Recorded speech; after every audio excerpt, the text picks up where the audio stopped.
first joined the Albert Park Yachting and Angling Club when I was 16 years old, I've got a particularly special interest in the project that we're doing. This whole area of northern Port Phillip Bay, or Hobsons Bay, it had lots and lots of mussels and oysters forming reefs, which we used to go fishing on to catch snapper. They've gone now because of over-exploitation.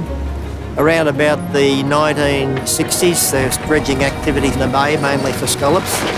They then depleted the scallops so much that they started dredging for oysters and mussels.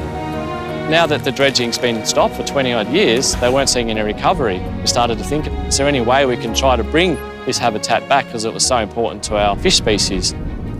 Well, actually, maybe we can.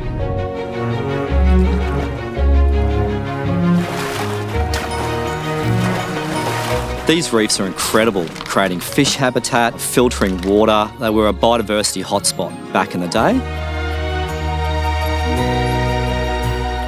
These shells behind me, there's around 300 cubic metres.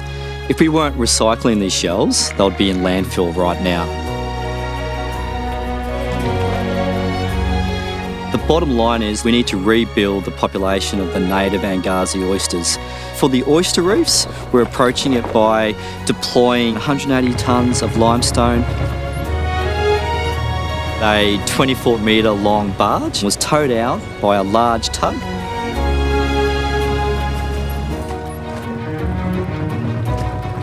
That then deploys that limestone into a 30-metre by 10-metre patch of reef base.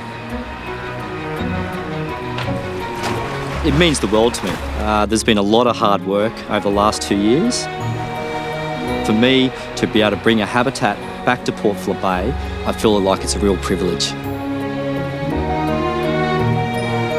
A week or so after that, we'll go back and we'll spread oysters over that reef base. And those oysters are grown in the Victorian Shellfish Hatchery. The first experiments were testing out what sort of conditions we needed to create to promote survival and growth of baby flat oysters when we put them back out to sea. We actually take mussels and oysters and we spawn them in tanks. It's really satisfying to get to a stage where we're doing this at a meaningful scale. Hope it continues to grow in the future.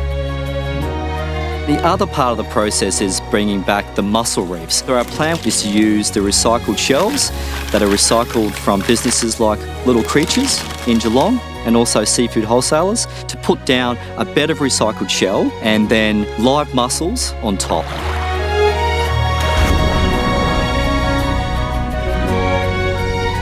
It is possible to restore shellfish reefs. It's a habitat we need to restore, and I would encourage people in other jurisdictions to definitely look at doing this as well.